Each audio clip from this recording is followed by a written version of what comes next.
Busana ini terinspirasi dari kisah Panglima Nyadong, putra Pidijaya yang digawa Sultan Aceh Darussalam untuk memimpin ekspedisi Lada Secupak yang membawa 3 kapal berisikan beras, pinang, dan lada sebagai simbol diplomasi pada Sultan Darussalam. Kapal yang dibawanya harus mengarungi lautan 2 tahun lamanya menuju Turki, sehingga sebagian besar bawaan terpaksa dijual untuk menambah perbekalan. Panglima Nyadong yang menyimpan si Cupak Lada dengan bungkusan kain emas untuk dipersembahkan kepada Kesultanan Turk Utsmani.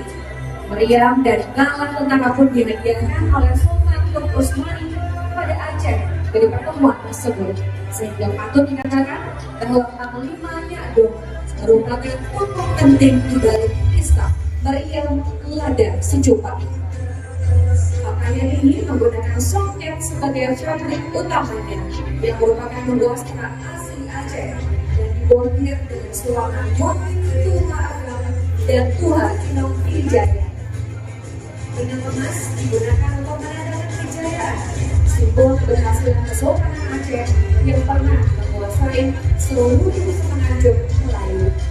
Siluet tangan pada busana wanita terinspirasi dari bentuk meriam yang kaitannya menghiasi busana keduanya dibentuk menyerupai karangan bunga lada yang menjadi komoditi utama dalam perdagangan rempah kala itu.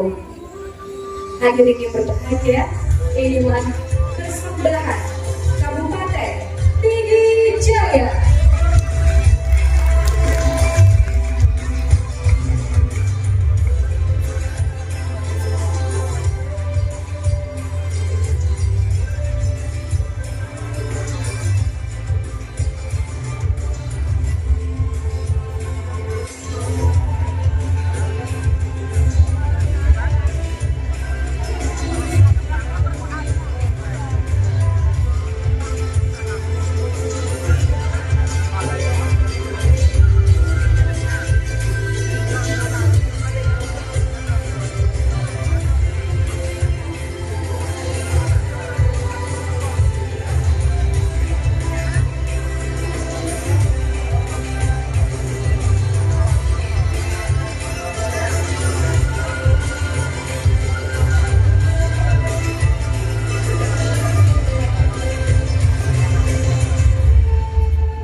Pidijaya.